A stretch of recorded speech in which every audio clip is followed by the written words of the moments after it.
ሻሎም ሻሎም ሻሎም ቤተሰብ እግዚአብሔር አምላክ ሰላም ጸጋ ምሕረት ናይ ክርስቶስ ምስ ኩልኩም እዩ አና ሓኹም ሰልሓዲን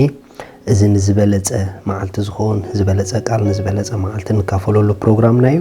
ሎም ድማ መዓልትና ድኾን ናይ ህይወት ቃል ክንካፈሊና ሎም ንካፈሎ ቃል እግዚኣብሄር አሎ ዝብል እዩ ሃሌሉያ አምላክ አሎ ኣብ ህይወትኪ እግዚአብሔር አሎ ኣብ ናብራኻ እግዚአብሔር አሎ ኣብቲ ደኺመ ትብለሉ ስፍራ እግዚአብሔር አሎ ኣብቲ ብዙሕ መከራን ማዕበልን ይመጸንሎ ትብሎ እግዚአብሔር አሎ ሎሚ እግዚአብሔር አሎ ዝብል ቃል ንመንፈስካ ሓቂ ኮይኑ ይገለጸሉ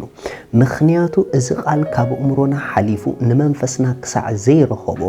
እግዚአብሔር ብሓቂ ኣብ ህይወትና ምህላው ንውሽጥና ሓቂ ክኸውን ኣለዎ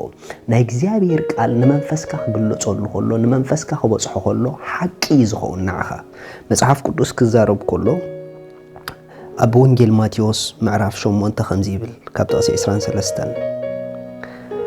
ናብ ጃልባ ምስኣተው ደቂ መዛሙርቱ ሰዓብዎ እነሆ ኸኣ ማዕበል ነታ ጃልባ ክሳዕ ዘጎልብባ ኣብቲ ባሕሪ ዓብዪ ምንዋጽ ኮነ ንሱ ግና ደቂሱ ነበረ ደቂ መዛሙርቱ ቀሪቦም ጎይታ ይጠፋእና ኣድሕነና እናበሉ ኣተንስእዎ ንሱ ኸኣ ኣቱም ጉዱላት እምነት ከመይከ እትፈርሁ በሎም ሽዑኡ ተንሲኡ ንነፋስን ንባሕርን ገነሖም ዓብዪ ህድኣት ከኣ ኮነ እቶም ሰብ ከኣ እዚ ነፋሳትን ባሕርን ዝእዘዙሉስ መን ኮን ይኸውን ኢሎም ኣስተንከሩ ኣሕዋት ብጣዕሚ ዝገርም ሃዋርያት ካብ እግዚአብሔር ምስኦም ምህልው ካብ ኢየሱስ ኣብታ ጃልባ ምስኦም ምህላው ንላዕሊ ናይ ማዕበሎም ህልውና ይንውሽጦም ገዚእዎ ነይሩ ብዙሕ ግዜ ኣብ ህይወት ንጋገ ኣሕዋት ካብታ ኣብ ህይወትና ዘጋጥመና ማዕበል ንላዕሊ እቲ ኣብ ውሽጥና ዘሎ ጎይታ ናቱ ህላውነት ንዓና ሓቂ ክኸውን ይግብኦ እንተ ደኣ ናይ ኩነታትካ ህላውነት ንውሽጥኻ ኣመና ሓቂ ክኸውን ጀሚሩ ናይቲ ኣባኻ ዘሎ ኣምላኽ ህላውነት ክድብዝዘካ ክጅምር እዩ እንተ ደኣ ናይ እሱ ምሳኻ ምህላው ብሓቂ ንውሽጥኻ ክግለጸሉ ጀሚሩ ድማ ናይ ኩነታትን ማዕበልን ኣብ ህይወትካ ዘሎ ዘይምህላዎም ክረኣየካ ክጅምር እዩ ምኽንያቱ ሓዲኦም ኣብ ህይወትካ ክህልው ከለዉ ሓዲኦም ኣብ ህይወትካ ይጎድሉ እዮም ስለዚ ሎሚ ብምንታይ ተሓልፉ ኣለኹም ኣብ ከመይ ዓይነት ኩነታት ኣለኹም ብዘይገድስ ኣብ ማእከልቲ ኩነታት ግን ካብቲ ኩነታትኩም ምህላው ንላዕሊ ኣምላኽ ምህላው ምሳኹም ሓቂ ይኹን ንዓኹም ማለት ኣምላኽ ኣሎ ዝብል ቃልስ ንውሽጥኹምስ ይገሃደሉ ኣምላኽ ኣሎ ዝብል ቃልስ ኣብ ውሽጥኹምስ ሓቂ ይኹን እዚ ቃል እዚ እንተ ደኣ ኣባኹም ሓቂ ኮይኑ ኣብ ኩሉ ጎደና ናይ ህይወትኩም ከሳግረኩም እዩ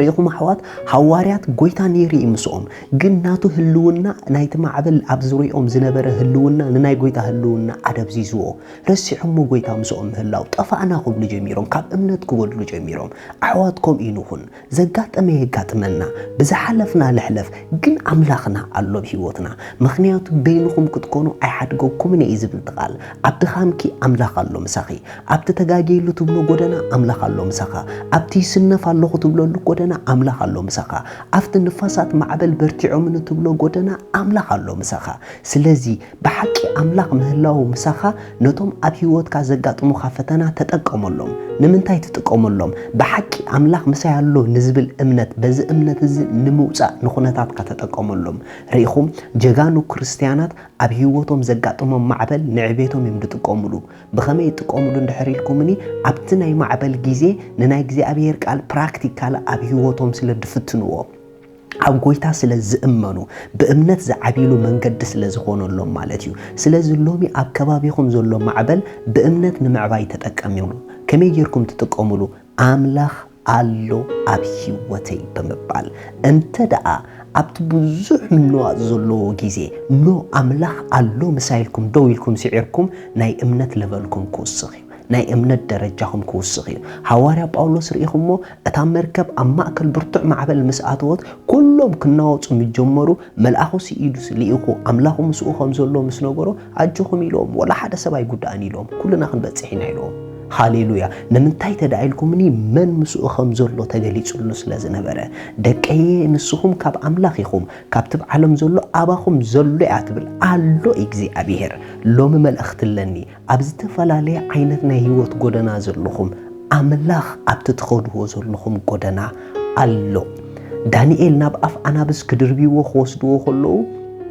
ምንም ናይ ኣምላኽ ድምፂ ኣይስማዕን ነይሩ ግን እቲ ድሕኩሰኩም ነገር ኣብቲ ድኾዶ ዝነበረ ወላ እኳ ናይ ኣምላኽ ነገር እንተዘይተረኣየ ኣምላኽ ግን ነይሩ ይምስኡ ማርዶኳይ ኣብ ኣፍ ሞት ክበፅሕ ከሎ ኣምላኽ ደየለ ይድመስል ነይሩ ግን ኣምላኽ ነይሩ ብሂወቱ ስለዚ ኣሕዋት ወላ እንተደይተሰምዐኩም ንኣምላኽ ብስምዒትኩም ኣይኮንኩምን ትፈልጥዎ ብእምነትኩም ኢኹም ትፈልጥዎ ሎሚ እመኑ ከም ቃሉ ዝብለኩም ኣብቲ ዘለኹሞ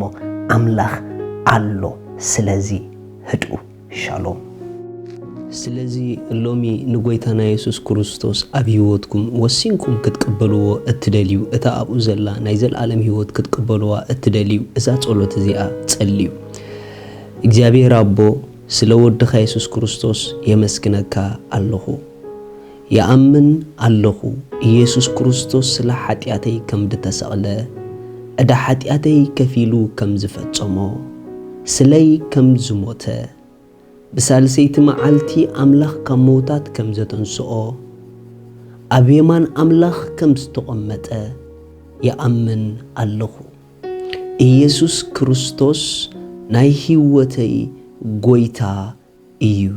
إيسوس كريستوس أملاخي مدحانيين إيو كابزا ساعات نكريستوس بمقبالي حدش فترت ولود أملاخ كوين الله منفس قدوس بشم يسوس بأمنت ناوشت أي يقبلك الله آمين زي أتصلوا لتصلوهم بتحمقوا حقوسكم بزيب تحت زلوا أدراشانا كونتاكت جورنا يخوم سدليكم حاجز كن لأخلكم هنا شالوم